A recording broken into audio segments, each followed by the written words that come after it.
ಬಸವನ ಬೆಳಕೆ ಎಲ್ಲಾಡಿ ಬಂದೆ, ಭಾರತವೆಲ್ಲ ಸುತ್ತಾಡಿ ಬಂದೆ.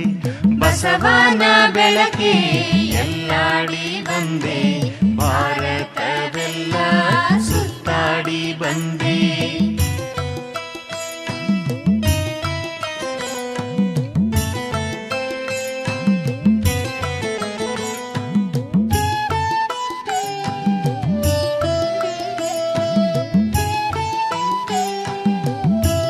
ಓಂ ಶ್ರೀ ಗುರುಬಸವಲಿಂಗಾಯ ನಮಃ. ಬಸವನ ಬೆಳಕೆ ಎಲ್ಲಾಡಿ ಬಂದೆ, ಭಾರತವೆಲ್ಲ ಸುತ್ತಾಡಿ ಬಂದೆ. ಬೆವರಿನ ಹಗೆಯಲ್ಲಿ ಬೊಮ್ಮವ ತೋರಿಸಿ, ಕಾಯಕದಲ್ಲಿ ಕೈಲಾಸ ತೋರಿಸಿ, ವೃತ್ತಿಯ ಮುಖಕ್ಕೆ ಹೊಸಕಲೆ ಬರೆಸಿ, ಕಸುಬಿನ ಕಿಳ್ಳೆಯ ಕಲಂಕ ಬಿಡಿಸಿ, ದುಡಿಮೆಯ ದೇವರ ದೇಗುಲದಲ್ಲಿ ನರ್ತಿಸಿ ಬಂದೆ, ಕೀರ್ತಿಸಿ ಬಂದೆ. ಬಸವನ ಬೆಳಕೆ ಎಲ್ಲಿಗೆ ಮುಂದೆ, ವಿಶ್ವವೆಲ್ಲವೂ ನನ್ನದೇ. Shri Vishwaguru co operative society limited Madavalli ಇವರು ಗಾಯತ್ರಿ ಮಂದಿರದಲ್ಲಿ ವಿಶ್ವಗುರು ಕರ್ನಾಟಕದ ಸಾಂಸ್ಕೃತಿಕ ನಾಯಕ ಬಸವಣ್ಣನವರ ಜಯಂತಿಯನ್ನ ಶ್ರದ್ಧಾಪೂರ್ವಕವಾಗಿ ಆಚರಣೆಯನ್ನ ಮಾಡ್ತಾ ಇದ್ದಾರೆ. ಈ ಒಂದು ಕಾರ್ಯಕ್ರಮದ ದಿವ್ಯ ಸಾನ್ನಿಧ್ಯವನ್ನ ದಯಪಾಲಿಸಿರುವಂತಹ ಪೂಜ್ಯ ಶ್ರೀ ವಿಠಲಾನಂದ ಸ್ವಾಮೀಜಿಗಳು, ವಿಶ್ವ ಒಕ್ಕಲಿಗರ ಮಹಾಸಂಸ್ಥಾನ ಮಠ ಕೆಂಗೇರಿ ಬೆಂಗಳೂರು, ಇವರಿಗೆ ಶರಣಾರ್ಥಿಗಳನ್ನ ಸಮರ್ಪಿಸಿ, ಮತ್ತು ನಮ್ಮ ಬಸವಣ್ಣನವರ ಕಾರ್ಯಕ್ಷೇತ್ರವಾದಂತಹ ಬಸವ ಕಲ್ಯಾಣದ ಅಲ್ಲಮ ಪ್ರಭುದೇವರ ಪೀಠದ ಅಧ್ಯಕ್ಷರಾಗಿರುವಂತಹ ಶ್ರೀ ಬಸವಲಿಂಗ ಸ್ವಾಮೀಜಿಗಳವರಿಗೂ ಭಕ್ತಿಪೂರ್ವಕ ಶರಣಾರ್ಥಿಗಳನ್ನ ಸಮರ್ಪಿಸಿ, ಈ ಒಂದು ಕಾರ್ಯಕ್ರಮವನ್ನು ಉದ್ಘಾಟನೆಯನ್ನ ಮಾಡಿಕೊಳ್ಳುವಂತಹ ಡಾಕ್ಟರ್ ಆರ್ ಶಿವಕುಮಾರ್ ದಂಡಿನಾರ್ ಅವರಿಗೆ, ಅಧ್ಯಕ್ಷತೆಯನ್ನು ವಹಿಸಿರುವಂತಹ ಶ್ರೀ ಎಂ ಜಿ ರಂಗಸ್ವಾಮಿರವರಿಗೆ, ಮುಖ್ಯ ಅತಿಥಿಗಳಾಗಿರುವಂತಹ ಶ್ರೀ ಎಂ ರಾಮಕೃಷ್ಣರವರಿಗೆ, ಕೆ.ಎಸ್. ಪ್ರಕಾಶ್ ರವರಿಗೆ, ಡಿ ಕೃಷ್ಣೇಗೌಡರವರಿಗೆ, ವೀರಭದ್ರಪ್ಪರವರಿಗೆ, ಮಾಲಾರವರಿಗೆ, ಮತ್ತೆ ನನ್ನೊಟ್ಟಿಗೆ ಒಂದು ಉಪನ್ಯಾಸವನ್ನ ಮುಂದುವರೆದ ಭಾಗವನ್ನ ನೀಡಲು ಬಂದಿರುವಂತಹ ನನ್ನ ಧರ್ಮಪತ್ನಿ ರೂಪಾ ಕುಮಾರಸ್ವಾಮಿಯವರಿಗೆ, ವೇದಿಕೆಯಲ್ಲಿರುವಂತಹ ಎಲ್ಲ ಗಣ್ಯರಿಗೆ, ಈ ಕಾರ್ಯಕ್ರಮವನ್ನ ಕಣ್ತುಂಬಿಕೊಳ್ಳುತ್ತಿರುವಂತಹ, ಮನ ತುಂಬಿಕೊಳ್ಳುತ್ತಿರುವಂತಹ ತಮಗೆಲ್ಲರಿಗೂ ಕೂಡ ಭಕ್ತಿಪೂರ್ವಕ ಶರಣಾರ್ಥಿಗಳು. ನಾವು ಈ ದಿನ ವಿಶ್ವಗುರು ಕೋಆಪರೇಟಿವ್ ಸೊಸೈಟಿ ಲಿಮಿಟೆಡ್ ಅಲ್ಲಿ ಬಸವ ಜಯಂತಿಯನ್ನು ಆಚರಣೆ ಮಾಡ್ತಾ ಇದ್ದೀವಿ. ಮೊದಲ ಬಾರಿಗೆ ಎಲ್ಲಿ ಬಸವ ಜಯಂತಿ ಆಚರಣೆ ಆಯಿತು ಅನ್ನೋದು ನಿಮಗೆ ಕುತೂಹಲ ಇರಬಹುದು. ವಿಶ್ವದಲ್ಲಿ ಪ್ರಥಮ ಬಾರಿಗೆ ಎಲ್ಲಿ ಬಸವ ಜಯಂತಿ ಆಚರಣೆ ಆಯಿತು ಅಂದಾಗ ಅದನ್ನ ಕೇಳಿದ್ರೆ ಒಂದು ರೀತಿ ಮನಸ್ಸು ಮೈ ರೋಮಾಂಚನ ಆಗುತ್ತೆ. ನಮ್ಮ ಕರ್ನಾಟಕದ ಗಾಂಧಿ ಅಂತೆ ಕರೆಯಲ್ಪಡುವಂತಹ ಹರ್ಡೇಕರ್ ಮಂಜಪ್ಪನವರು ವಚನಗಳನ್ನ ಅಧ್ಯಯನ ಮಾಡ್ತಾ ಇರ್ತಾರೆ. ಅಧ್ಯಯನ ಮಾಡುವಾಗ ಅವರಿಗೆ ವಿಶ್ವಗುರು ಬಸವಣ್ಣನವರ ಒಂದು ವಚನ ಕಣ್ಣಿಗೆ ಬೀಳುತ್ತೆ. ಆ ವಚನ ಯಾವುದೆಂದರೆ, ದಾಸಿ ಪುತ್ರನಾಗಲಿ ವೇಶ್ಯ ಪುತ್ರನಾಗಲಿ ಶಿವ ದೀಕ್ಷೆಯಾದ ಬಳಿಕ ಸಾಕ್ಷಾತ್ ಶಿವನೆಂದು ವಂದಿಸಿ ಪೂಜಿಸಿ ಪಾದೋದಕ ಪ್ರಸಾದ ತುಂಬುವುದೇ ಯೋಗ್ಯ. ಈಗಲ್ಲದೆ ಉದಾಸೀನವ ಮಾಡಿ ಬಿಡುವವರಿಗೆ ಪಂಚ ಮಹಾಪಾತಕ ನರಕ ಕಾಣ ಕೂಡಲ ಸಂಗಮ ದೇವ ಅನ್ನೋ ಒಂದು ವಚನವನ್ನ ಅಧ್ಯಯನ ಮಾಡ್ತಾರೆ. ಅಧ್ಯಯನ ಮಾಡಿದಾಗ ಆ ವಿಶ್ವ ಗುರುವಿನ ಬಗ್ಗೆ ತುಂಬಾ ಅಧ್ಯಯನವನ್ನ ಮಾಡಬೇಕು, ತಿಳ್ಕೊಳ್ಬೇಕು ಅಂತ ಹೇಳಿ ಆ ಬಸವಣ್ಣನವರ ಬಗ್ಗೆ ಅಧ್ಯಯನ ಮಾಡಕ್ಕೆ ಹೋದಾಗ ಇಂತಹ ವಿಶ್ವಗುರು ಬಸವಣ್ಣನವರ ಜಯಂತಿಯನ್ನ ನಾವು ಆಚರಣೆ ಮಾಡ್ತಾ ಇಲ್ವಲ್ಲ ಅಂತ ನೋವು ಉಂಟಾಗುತ್ತೆ. ಆ ನೋವನ್ನ ನಮ್ಮ ಚಿತ್ರದುರ್ಗ ಶಾಖಾ ಮಠದ ದಾವಣಗೆರೆಯಲ್ಲಿ ಅಲ್ಲಿ ಒಂದು ಶಾಖಾ ಮಠ ಇರುತ್ತೆ. ಆ ಶಾಖಾ ಮಠದಲ್ಲಿ ಸ್ವಾಮಿಗಳ ಹತ್ರ ತಮ್ಮ ನಿವೇದನೆಯನ್ನ ಹೇಳಿಕೊಂಡಾಗ ಮೊದಲ ಬಾರಿಗೆ ದಾವಣಗೆರೆಯಲ್ಲಿ 1913ರಲ್ಲಿ ವಿಶ್ವಗುರು ಕರ್ನಾಟಕದ ಸಾಂಸ್ಕೃತಿಕ ನಾಯಕ ಬಸವಣ್ಣನವರ ಜಯಂತಿಯನ್ನ ಆಚರಣೆ ಮಾಡ್ತಾರೆ. ಅಂದಿನಿಂದ ಇಂದಿನವರೆಗೂ ಕೂಡ ನಾವು ಬಸವಣ್ಣನವರ ಜಯಂತಿಯನ್ನ ಆಚರಣೆ ಮಾಡ್ತಾ ಇದ್ದೇವೆ. ಅದರ ಒಂದು ಪೀಠಿಕೆ ತಮಗೆ ಇರಲಿ ಅಂತ ಈ ಒಂದು ಉದ್ದೇಶವನ್ನ ಹೇಳೋದಕ್ಕೆ ಈ ಒಂದು ಶರಣರ ಜಯಂತಿಯನ್ನು ಯಾಕೆ ಆಚರಣೆ ಮಾಡಬೇಕು?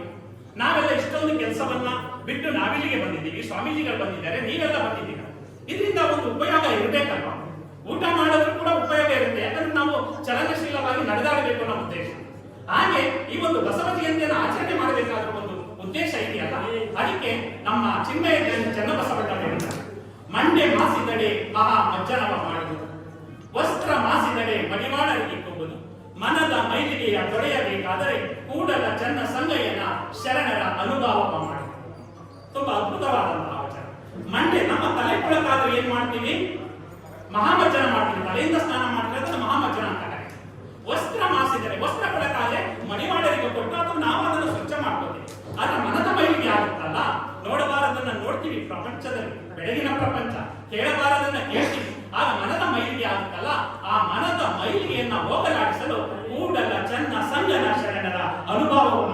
ಅಂತ ಹೇಳ್ತಾರೆ.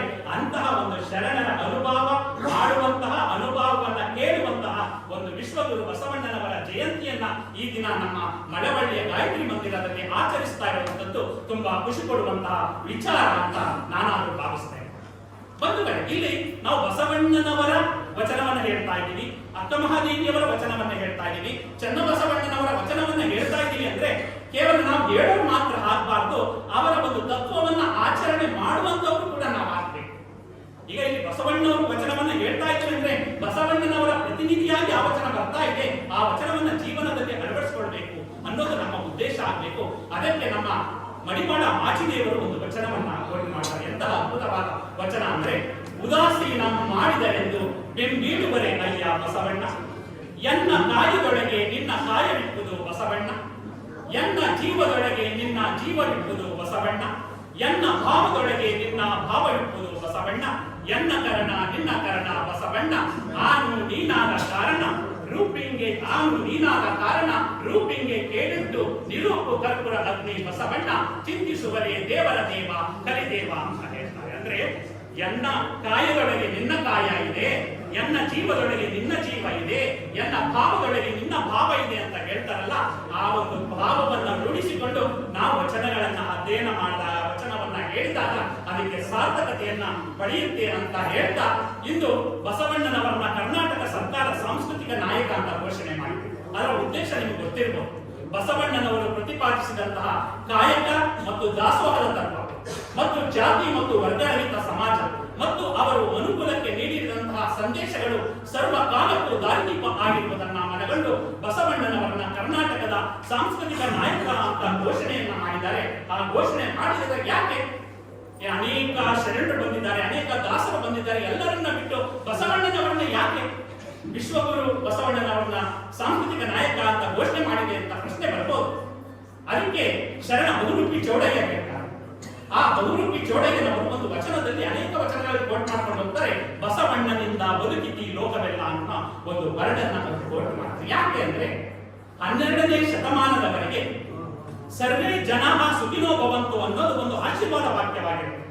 ಆದ್ರೆ 12ನೇ ಶತಮಾನದಲ್ಲಿ ಬಸವಣ್ಣನವರು ಬಂದ ನಂತರ ಅವರು ಸಕಲ ಜೀವಾತ್ಮರಿಗೆ ಲೇಸನ್ನೇ ಬಯಸುವ ಕುಲಜರೆ ಶರಣರು ಅನ್ನೋ ಒಂದು ವಾಕ್ಯವನ್ನ ಕೊಡುವುದರ ಮುಖಾಂತರ ಯಾವುದು ಜೀವ ಇದೆ, ಜೀವ ಇರುವಂತಹ ಎಲ್ಲಾ ಜೀವಿಗಳಿಗೂ ಕೂಡ ನಾವು ಗೌರವವನ್ನು ಕೊಡಬೇಕು ಅನ್ನೋ ಒಂದು ತತ್ವವನ್ನ ಪ್ರತಿಪಾದಿಸುವುದರ ಮುಖಾಂತರ ಅವರು ವಿಶ್ವಗುರು ಆಗ್ತಾರೆ, ಜಗಜ್ಯೋತಿ ಆಗ್ತಾರೆ, ಇಂದು ಕರ್ನಾಟಕದ ಸಾಂಸ್ಕೃತಿಕ ನಾಯಕ ಆಗಿದ್ದಾರೆ ಅನ್ನೋದನ್ನ ನಾವು ಮನನ ಮಾಡಿಕೊಳ್ಬೇಕಾಗುತ್ತೆ. ಡಾಕ್ಟರ್ ರಾಜ್ಕುಮಾರ್ ಅವರು ವೀರಪ್ಪನಿಂದ ಅಪಹರಣ ಗೊತ್ತಿರಬಹುದು. ಆ ಸಂದರ್ಭದಲ್ಲಿ 3 ದಿನಗಳು ಆ ಕರ್ನಾಟಕವೇ ಒಂದು ಶೋಕದಲ್ಲಿ ಬಿಡುತ್ತೆ. ಆಗ ರಾಜ್ಕುಮಾರ್ ಅವರನ್ನ ಸಂದರ್ಶನ ಮಾಡಬೇಕು ಅನ್ನೋದಕ್ಕೆ ನಕೀರನ್ ಪತ್ರಿಕೆಯ ಸಂಪಾದಕ ಗೋಪಾಲನ್ ಅವರನ್ನ ಅಲ್ಲಿಗೆ ಕಳಿಸಿದಾಗ ಗೋಪಾಲರ ಜೊತೆ ಅವರು ಸಂಭಾಷಣೆಯನ್ನ ಮಾಡ್ತಾ ಇರ್ತಾರೆ. ಆ ಸಂಭಾಷಣೆಯನ್ನ ಮಾಡುವಾಗ ಆಗ್ಲೂ ಕೂಡ ಒಂದು ವಚನವನ್ನ ಕೋಟ್ ಮಾಡ್ತಾರೆ. ಬಹುಶಃ ಅದು ವೈರಲ್ ಆಗಿದೆ ಆ ವಚನ, ನೀವು ತಿಳ್ಕೊಂಡಿರ್ಬೋದು, ತಿಳ್ಕೊಂಡಿಲ್ಲ ಅಂದ್ರೆ ಈ ಸಂದರ್ಭದಲ್ಲಿ ನಾನು ಅದನ್ನ ಕೋಟ್ ಮಾಡ್ತೇನೆ.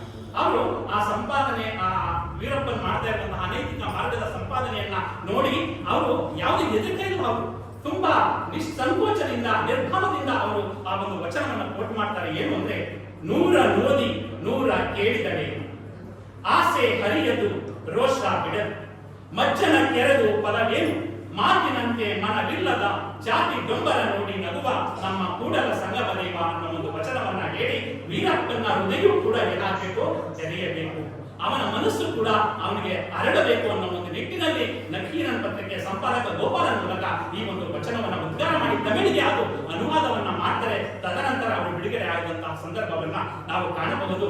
ಆ ರೀತಿ ಒಂದು ವಚನಗಳು ಎಲ್ಲೆಲ್ಲೂ ಕೂಡ ನಮಗೆ ಮಾರ್ಗದರ್ಶಕವಾಗಿದೆ. ಯಾವುದೇ ನೋವಾಗ್ಲಿ ಸಂತೋಷ ಆಗ್ಲಿ ಎಲ್ಲಾ ಸಂದರ್ಭದಲ್ಲೂ ಕೂಡ ನಮಗೆ ವಚನ ಸಾಹಿತ್ಯ ಬಸವರಾಣಿ ಪ್ರಮತನ್ನು ನೀಡಿದಂತಹ ವಚನಗಳು ನಮಗೆ ಪೂರಕವಾಗಿದೆ ಅಂತ ಹೇಳ್ತಾ, ಆಮೇಲೆ ಕೆಲವರು ಏನ್ ಹೇಳ್ತಾರೆ, ಕೆಲವರು ಕವಿಗಳಾಗಿರ್ತಾರೆ, ಇನ್ನು ಕೆಲವರು ಬುದ್ಧಿವಂತರಾಗಿರ್ತಾರೆ, ಇನ್ನು ಕೆಲವರು ಜ್ಞಾನಿಗಳಾಗಿರ್ತಾರೆ. ಆ ಜ್ಞಾನಿಗಳ ಆದಾಗ ನಾವು ದೊಡ್ಡ ವಿಷಯಗಳನ್ನ ಮಾತಾಡಿದ್ರೆ ನಾವು ದೊಡ್ಡವರಾಗಿಬಿಡ್ತೀವಿ ಅನ್ನೋ ಭಾವ ಬರುತ್ತೆ. ಈಗಿನ ಸಂದರ್ಭದಲ್ಲಿ ಈಗ ಒಂದು 15-20 ದಿನಗಳ ಹಿಂದೆ ಒಂದು ವೈರಲ್ ಆಯ್ತು, ಗೊತ್ತಿರಬಹುದು, ಅನುಭವ ಮಂಟಪವೇ ಇರಲಿಲ್ಲ ಅಂತ ಡಾಕ್ಟರ್ ವೀಣಾ ಬನ್ನಟ್ಟಿ ಅವರು ಕೋಟ್ ಮಾಡುವುದರ ಮುಖಾಂತರ ಅವರು ಆ ವಿಷಯವನ್ನ ಪ್ರತಿಪಾದಿಸಿ ಅವರು ನಲಿಪಾಟಲ್ಲಿ ಈಡಾದಂತಹ ಪ್ರಸಂಗವನ್ನ ನಾವು ಕಾಣಬಹುದು. ಆದ್ರೆ ಅಂತಹ ವಿಷಯಗಳಿಗೆ ನಾವು ಕೈ ಹಾಕಬಾರ್ದು. ನಮ್ಮ ಜ್ಞಾನ ಇರೋದು ನಾವು ಹೃದಯವನ್ನ ಅರಳಿಸಬೇಕು ಹೊರತು ಯಾರ ಹೃದಯವನ್ನು ಕೆರಳಿಸಬಾರದು ಅನ್ನುವ ಒಂದು ಈ ಸಂದರ್ಭದಲ್ಲಿ ಅವರಿಗೆ ನಾನು ಸೂಚಿಸೋದಕ್ಕೆ ಇಷ್ಟಪಡ್ತೇನೆ. ಆ ಸಂದರ್ಭದಲ್ಲಿ ಈ ರೀತಿ ದೊಡ್ಡ ದೊಡ್ಡ ವಿಷಯಗಳನ್ನ ಮಾಡಿ ದೊಡ್ಡವರಾಗ್ತೀವಿ ಅನ್ನೋದು ಕೇವಲ 21ನೇ ಶತಮಾನದಲ್ಲ 12ನೇ ಶತಮಾನದಲ್ಲೂ ಇತ್ತು.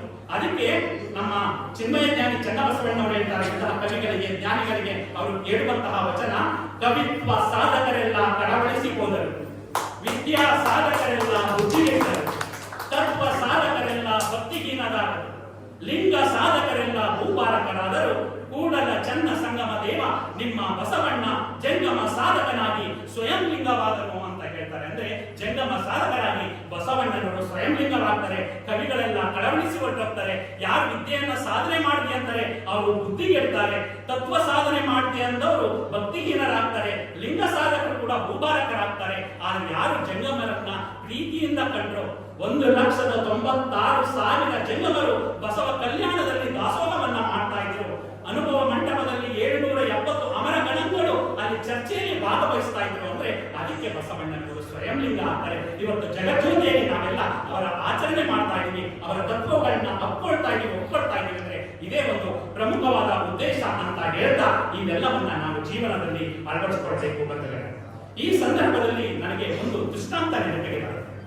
ಉತ್ತರ ಪ್ರದೇಶದ ಲಕ್ನೋ ಸ್ಥಳ, ಅದು ಎಷ್ಟು ಅಂದ್ರೆ ಜ್ಞಾನವಂತರು ಮತ್ತು ಒಂದು ಸಿರಿವಂತರ ಆಗಿರುವಂತವರು ನಾವು ನಮ್ಮ ಪ್ರತಿಷ್ಠೆಗೋಸ್ಕರ ಮಕ್ಕಳನ್ನ ಅಮೆರಿಕ, ಆಸ್ಟ್ರೇಲಿಯಾ, ನ್ಯೂಜಿಲೆಂಡ್ಗೆ ಕಳಿಸಿ ನಾವು ಇಲ್ಲಿ ಕಾಲರನ್ನ ಇದು ಮಾಡ್ಕೊಳ್ತೀವಿ. ನನ್ನ ಮಗ ಅಮೆರಿಕಾದಲ್ಲಿದ್ದಾನೆ, ನನ್ನ ಮಗ ಆಸ್ಟ್ರೇಲಿಯಾದಲ್ಲಿದ್ದಾನೆ ಅಂತ ಹೇಳ್ತೇವೆ.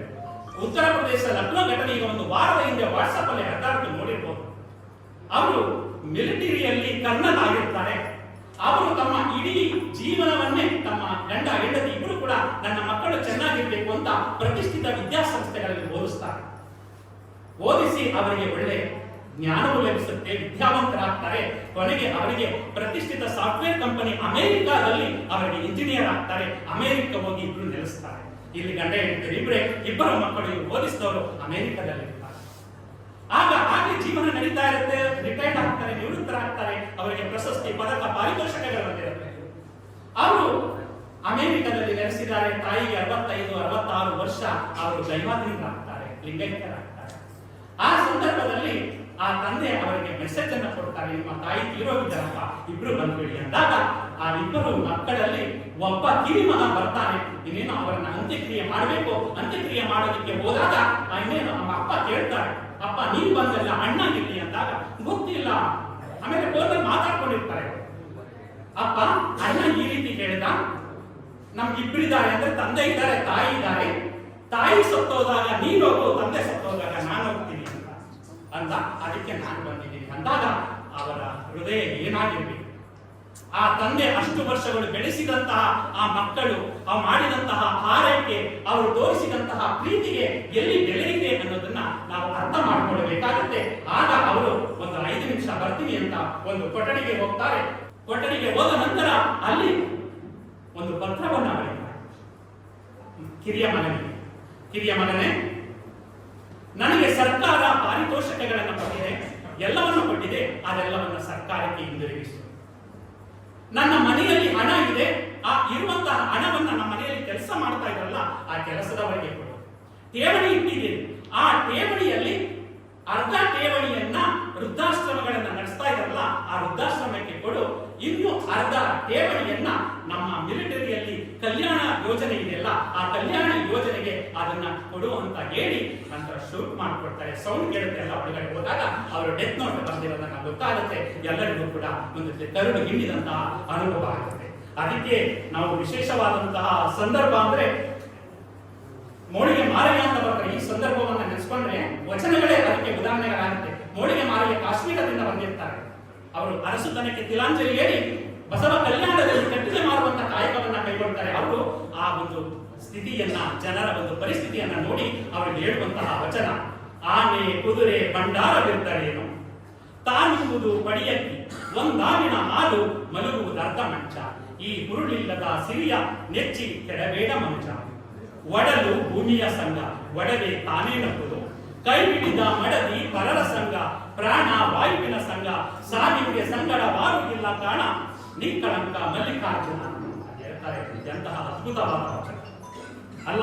ನಾವು ಏನು ಆನೆ ಕುದುರೆ ಆ ಮಹಾರಾಜರನ್ನ ಕುರಿತು ಬಸವಣ್ಣವರ ಒಂದು ತತ್ವವನ್ನ ಆಕರ್ಷಿತರಾಗಿ ನೋಡಿಗೆ ಮಾಯವರು ಹೇಳ್ತಾರೆ. ಆನೆ ಕುದುರೆ ಭಂಡಾರ ಇದ್ದರೆ ಅದರಿಂದ ಬರ್ಬೋದು, ತಾನುಂಬುದು ಒಂದು ಪಡಿಯಕ್ಕೆ ಒಂದು ಹಾವಿನ ಹಾಲು, ಮಲಗೋದು ಅರ್ಧ ಮಂಚ. ನಾವೆಷ್ಟೇ 60 ಪಾರ್ಟಿ ಮನೆ ಮಾಡ್ಬೋದು, ಎಷ್ಟೇ ಮಾಡ್ಬೋದು, ಮಲಗೋದು ಅರ್ಧ ಮಂಚದಲ್ಲಿ ಮಾತ್ರ. ನಾವು ಎಲ್ಲಿಗೂ ಕೂಡ ಕೈ ಚಾಚಿ ಕಾಲು ಚಾಚಿ ಮಲ್ಕೊಳ್ಳೋದಕ್ಕಾಗೋದಿಲ್ಲ ಅನ್ನೋದನ್ನ ಈ ಒಂದು ಸಂದರ್ಭದಲ್ಲಿ ನಾನು ಕೋಟ್ ಮಾಡುತ್ತಾ, ಯಾವುದೇ ಆಗಲಿ ನಾವು ಎಷ್ಟೇ ಉನ್ನತ ಸ್ಥಾನಕ್ಕೆ ಹೋಗಿ ಉನ್ನತ ಸ್ಥಾನಕ್ಕೆ ಹೋದಾಗ ನಾವು ನೋವಿರುವಂತಹ ಜನರಿಗೆ ಸ್ಪಂದಿಸುವಂತಹ ಹೃದಯದ ಅಂತಃಕರಣದ ವ್ಯಕ್ತಿಗಳು ಆಗಬೇಕಾಗುತ್ತೆ. ಅದಕ್ಕೆ ಹೇಳ್ತಾರೆ, ಆನೆಯ ನೇರಿಕೊಂಡು ಹೋದಿರಿ ನೀವು, ಕುದುರೆಯ ನೇರಿಕೊಂಡು ಹೋದಿರಿ ನೀವು, ಕುಂಕುಮ ಕಸ್ತೂರಿಯ ಪೂಸಿಕೊಂಡು ಹೋದಿರೆ ಅಣ್ಣ, ಸತ್ಯದ ನಿಲುವ ನಡೆಯದೆ ಹೋದಿರಲ್ಲ, ಸದ್ಗುಣವೆಂಬ ಫಲವ ಬಿತ್ತದೆ ಬೆಳೆಯದೆ ಹೋದಿರಲ್ಲ, ಅಹಂಕಾರವೆಂಬ ಸದನದ ಗಜವೇರಿ ವಿಧಿಗೆ ಗುರಿಯಾಗಿ ನೀವು ಹೋದಿರಲ್ಲ, ನಮ್ಮ ಕೂಡಲ ಸಂಗಮ ದೇವನರಿಗೆ ನರಕಕ್ಕೆ ಭಾಜನವಾದಿರಲ್ಲ ಅಂತ ಹೇಳ್ತಾರೆ. ಅಂತಹ ಒಂದು ವಚನ ನಮ್ಮೆಲ್ಲರ ಹೃದಯವನ್ನು ತಟ್ಟಬೇಕು, ಮನಸ್ಸನ್ನ ತಟ್ಟಬೇಕು ಅಂತ ಹೇಳ್ತಾ, ವಚನಗಳು ಕೇವಲ ಅಧ್ಯಯನ ಮಾಡೋದಷ್ಟೇ ಅಲ್ಲ, ಅದು ಜೀವನದಲ್ಲಿ ಅಳವಡಿಸಿಕೊಳ್ಬೇಕು. ಅದಕ್ಕೆ ಹೇಳ್ತಾರೆ, ವಚಿಸಿ ಅನುಭವಿಯಾಗದವ ಪಿಶಾಚಿಯಯ್ಯ, ವಚಿಸಿ ಅನುಭವಿಯಾದವ ಪಂಡಿತನಯ್ಯ, ವಿದ್ಯಾ ಎಂಬುದು ಅಭ್ಯಸಿಕನ ಕೈವಿಷ, ಅವಿದ್ಯೆ ಎಂಬುದು ಸರ್ವರಲ್ಲಿ ವಶ, ವಿದ್ಯೆಯ ನರಿದು ಜಗದ್ವಿಜ್ಞನಾಗಬಲ್ಲನೆ, ಮಹಾಪಂಡಿತರುಳ ಕಪಿಲ ಸಿದ್ಧ ಮಲ್ಲಿಕಾರ್ಜುನ ಅಂತ ಹೇಳ್ತಾರೆ. ನಾವು ವಚಿಸಿ ಅನುಭವಿ ಆಗಲಿಲ್ಲ ಅಂದ್ರೆ ಅವರು ಪಿಶಾಚಿ ಅಂತ ಹೇಳ್ತಾರೆ. ಯಾರು ವಚಿಸಿ ಅದನ್ನ ಅನುಭವಿಸ್ಕೊಳ್ತಾನೋ ಅವನ ಪಂಡಿತ ಅಂತ ಕರೀತಾರೆ. ಆ ವಚನಗಳನ್ನ ಅಧ್ಯಯನ ಮಾಡಿ ನಾವು ಪಂಡಿತರಾಗುವ ನಿಟ್ಟಿನಲ್ಲಿ ನಾವು ಪ್ರಯತ್ನ ಪಡಬೇಕು ಅಂತ ಹೇಳ್ತಾ, ನನಗೆ ಉಪನ್ಯಾಸ ಕೊಟ್ಟಿರೋದ್ರಲ್ಲಿ 20 ರಿಂದ 25 ನಿಮಿಷ, ಇನ್ನ 2-3 ನಿಮಿಷದಲ್ಲಿ ನಾನು ಒಂದೇ ಒಂದು ದೃಷ್ಟಾಂತವನ್ನ ಹೇಳಿ ನನ್ನ ಈ ಒಂದು ಉಪನ್ಯಾಸಕ್ಕೆ ವಿರಾಮವನ್ನು ಹೇಳೋದಕ್ಕೆ ಇಷ್ಟಪಡ್ತೇನೆ ಅಂತ ಹೇಳ್ತಾ, ಬಂಧುಗಳೇ, ಒಕ್ಕಲಿಗ ಮುದ್ದಣ್ಣರು ಕೇಳಿರ್ಬೋದು. ಅವರು ಕೂಡ ಬಸವ ಕಲ್ಯಾಣದಲ್ಲಿ ಶರಣರಾಗಿ ಮಾಡಿದಂಥವರು. ಅವರು ವಿಜಯಪುರ ಜಿಲ್ಲೆಯ ಜೋಡದ ಆಳದಲ್ಲಿ ಅವರು ಒಕ್ಕಲಿಗತನ ಮಾಡಿಕೊಂಡು ಅವರು ಜೀವನವನ್ನ ನಡೆಸ್ತಾ ಇರ್ತಾರೆ. ಅವರು ಕೂಡ ಬಸವ ಕಲ್ಯಾಣಕ್ಕೆ ಹೋಗ್ಬೇಕು, ಬಸವಣ್ಣವ್ರನ್ನ ಕಾಣಬೇಕು ಅನ್ನೋ ಒಂದು ಆಸೆ ಇರುತ್ತೆ. ಆ ಸಂದರ್ಭದಲ್ಲಿ ಬಸವಣ್ಣನವರೇ ಅವರು ಆ ಜೋಳದ ಆಳ ಗ್ರಾಮಕ್ಕೆ ಅವರು ಒಂದು ಧರ್ಮ ಪರ್ಯಟನವಾಗಿ ಧರ್ಮ ಪ್ರಸಾರವನ್ನ ಮಾಡೋದಕ್ಕೆ ಬರ್ತಾ ಇರ್ತಾರೆ. ಬರಬೇಕಾದ್ರೆ ಆ ಒಂದು ಮಾರ್ಗದಲ್ಲಿ ಒಂದು ಜಮೀನು ಇರುತ್ತೆ. ಜಮೀನಲ್ಲಿ ಬಿಸಿಲಿನ ಜಾವ ಇಲ್ಲಿ 12 ಗಂಟೆ, ಅಲ್ಲಿ ಅವರಿಗೆ ಆಯಾಸ ಆದಂಗಾಗುತ್ತೆ ಕುದುರೆಗೆ. ಆ ಕುದುರೆಯ ಆಯಾಸವನ್ನ ನಿವಾರಿಸಿಕೊಳ್ಳೋದಕ್ಕೆ ಆ ಒಂದು ಮರದ ಕೆಳಗಡೆ ಆ ಕುದುರೆಯನ್ನ ಕಟ್ಟಾಕಿ ಒಂದು ಕಲ್ಲಿರುತ್ತೆ, ಕಲ್ಲಿನ ಮೇಲೆ ಬಸವಣ್ಣರು ಕುಳಿತುಕೊಳ್ತಾರೆ. ಇವರು ಕುದುರೆ ಬರೋದು ಮತ್ತು ಬಸವಣ್ಣರು ಕುಳಿತುಕೊಳ್ಳೋದನ್ನ ದೂರದಲ್ಲೇ ಜಮೀನಿನಲ್ಲಿ ವ್ಯವಸಾಯವನ್ನ ಮಾಡಿದಂತಹ ಒಕ್ಕಲಿಗ ಮುದ್ದಣ್ಣನವರು ನೋಡ್ತಾರೆ. ನೋಡಿದ ತಕ್ಷಣ ಓಡೋಡಿ ಬರ್ತಾರೆ. ಓಡೋಡಿ ಬಂದು ಅವರಿಗೆ ಬಾಗಿದ ತಲ ಮುಗಿದ ಕೈಯಾಗಿರಿಸಿ ಶರಣಾರ್ಥಿಗಳನ್ನ ಸಲ್ಲಿಸ್ತಾರೆ. ಆಗ ಅವರು ಹೇಳ್ತಾರೆ, ಸ್ವಾಮಿ ನೀವು ಯಾರು ಅಂತ. ನನ್ನ ಹೆಸರು ಬಸವಣ್ಣ ಅಂತ. ಅನೇಕ ಧಾರ್ಮಿಕ ವಚನಗಳನ್ನ ಅಧ್ಯಯನ ಮಾಡಿ ಅದನ್ನ ನಾನು ಪ್ರಸಾರವನ್ನ ಮಾಡ್ತಾ ಇದ್ದೀನಿ ಅಂದಾಗ, ಗುರುಗಳೇ, ನಾನು ಎಷ್ಟೋ ವರ್ಷಗಳಿಂದ ನಿಮ್ಮನ್ನ ನೋಡಬೇಕು ಅನ್ಕೊಂಡಿದ್ದೆ, ನಾನು ದೇವರ ಬಳಿ ಹೋಗಬೇಕು, ಆದ್ರೆ ದೇವರೇ ನನ್ನ ಬಳಿ ಬಂದಂಗಾಯ್ತಲ್ಲ ಅಂತ ಹೇಳಿ ಅವರು ಕೇಳ್ಕೊತಾರೆ. ಗುರುಗಳೇ, ಧರ್ಮ ಅಂದ್ರೆ ಏನು ಅಂತ ನೋಡಪ್ಪ, ಧರ್ಮ ಅಂದ್ರೆ ಏನು ಅಂತ ನಾನು 20-30 ವರ್ಷಗಳಿಂದ ಅಧ್ಯಯನ ಮಾಡಿದ್ದೀನಿ. ನಿಂತ ಜಾಗದಲ್ಲಿ ಧರ್ಮ ಅಂದ್ರೆ ಏನು ಅಂತ ಹೇಳೋದಕ್ಕೆ ಸಾಧ್ಯ ಇಲ್ಲ. ಧರ್ಮ ಅಂದ್ರೆ ತಿಳಿಬೇಕು ಅಂದ್ರೆ ತಿಂಗಳು ಗಟ್ಟಲೆ ಬೇಕು, ವಾರಗಟ್ಟಲೆ ಬೇಕು ಅಂದಾಗ, ಗುರುಗಳೇ, ಅಷ್ಟು ಸಮಯ ಕೇಳುವಂತಹ ಪದಾನ ನನ್ನಲ್ಲಿಲ್ಲ. ನಾನು ರೈತ, ನಾನು ಉಳುಮೆ ಮಾಡ್ತಾ ಇದ್ದೀನಿ, ಎತ್ತುಗಳು ಬಿಸಿಲಲ್ಲಿ ಒಣಗ್ತಾ ಇವೆ. ನಾನು ಅಲ್ಲಿ ವ್ಯವಸಾಯವನ್ನ ಮಾಡಬೇಕು, ಬಿತ್ತನೆಯನ್ನ ಮಾಡಬೇಕು. ಆದ್ದರಿಂದ 2 ಮಾತುಗಳಲ್ಲಿ ಧರ್ಮ ಅಂದ್ರೆ ಏನು ಅಂತ ಹೇಳಿ ಅಂದಾಗ ಆ ಬಸವಣ್ಣವರಿಗೆ ಸಂತೋಷ ಆಗುತ್ತೆ. ಇಂತಹ ಗಟ್ಟಿ ಶಿಷ್ಯ ನನಗೆ ಇದುವರೆಗೆ ಸಿಕ್ಕಿರಲಿಲ್ವಲ್ಲ ಅಂತ ಮನಸ್ಸಿನಲ್ಲಿ ಸಂತೋಷವನ್ನ ಪಡ್ಕೊಂಡು ಅವ್ರು ಹೇಳ್ತಾರೆ ಒಂದು ವಚನ, ದಯವಿಲ್ಲದ ಧರ್ಮವದ್ಯಾವುದಯ್ಯ, ದಯವಿರಬೇಕು ಸಕಲ ಪ್ರಾಣಿಗಳೆಲ್ಲರಲ್ಲಿ, ದಯವೇ ಧರ್ಮದ ಮೂಲವಯ್ಯ, ಕೂಡಲ ಸಂಗಯ್ಯ ನಂತಲ್ಲ ದೊಲ್ಲನಯ್ಯ ಅನ್ನೋ ಒಂದು ವಚನವನ್ನ ಹೇಳಿದ ತಕ್ಷಣ ಅವರ ಹೃದಯ ಹರಡಿತು.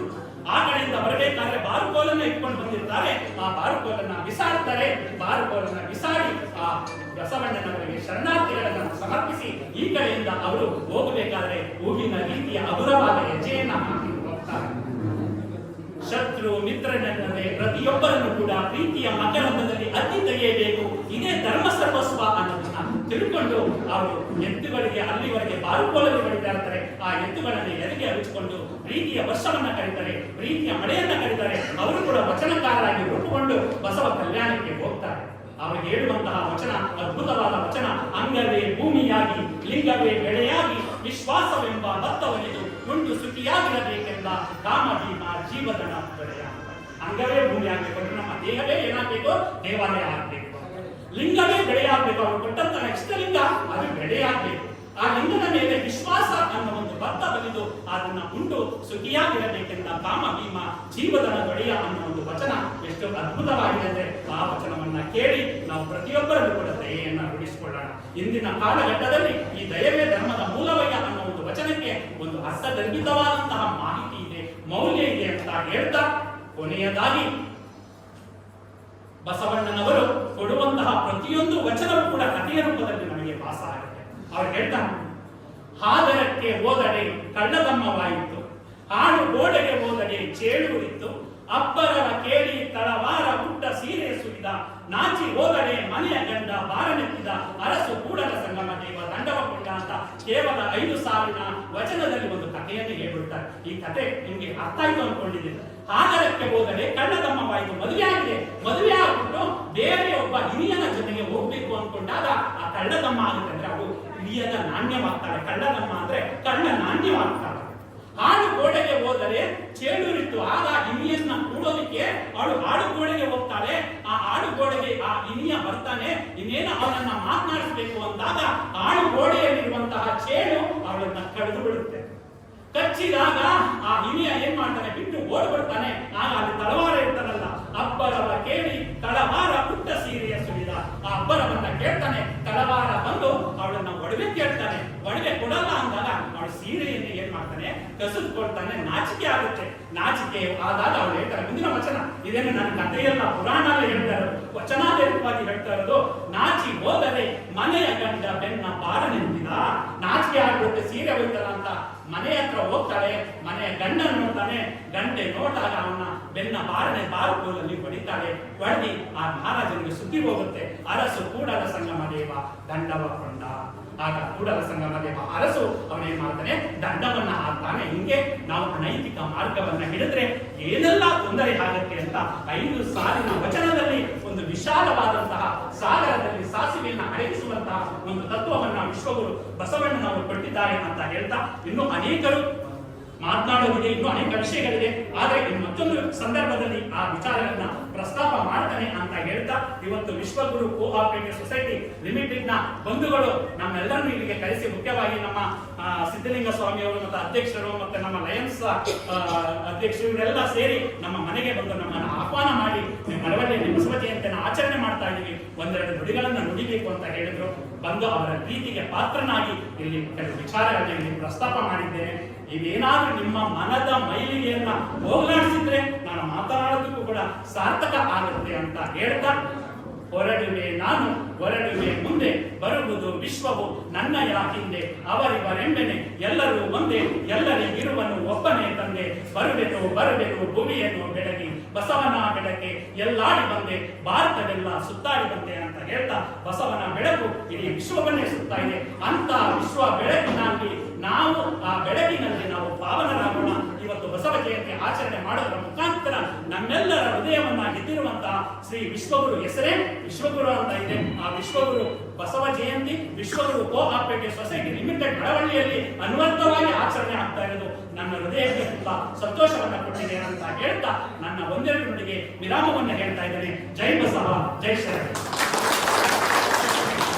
ಹೊರಡುವೆ ನಾನು ಹೊರಡುವೆ ಮುಂದೆ, ಬರುವುದು ವಿಶ್ವವು ನನ್ನಯ ಹಿಂದೆ, ಅವರಿವರೆಂಬೇನೆ ಎಲ್ಲರೂ ಒಂದೇ, ಎಲ್ಲರಿಗಿರುವನು ಒಬ್ಬನೇ ತಂದೆ, ಬರುವೇನು ಭುವಿಯನ್ನು ಬೆಳಗಿ, ಬರುವೇನು ಬಂದೇ ಬರುವೇನು, ಬಸವನ ಬೆಳಕೆ ಎಲ್ಲಾಡಿ ಬಂದೆ, ವಿಶ್ವವೆಲ್ಲವೂ ನನ್ನದೇ ಎಂದೇ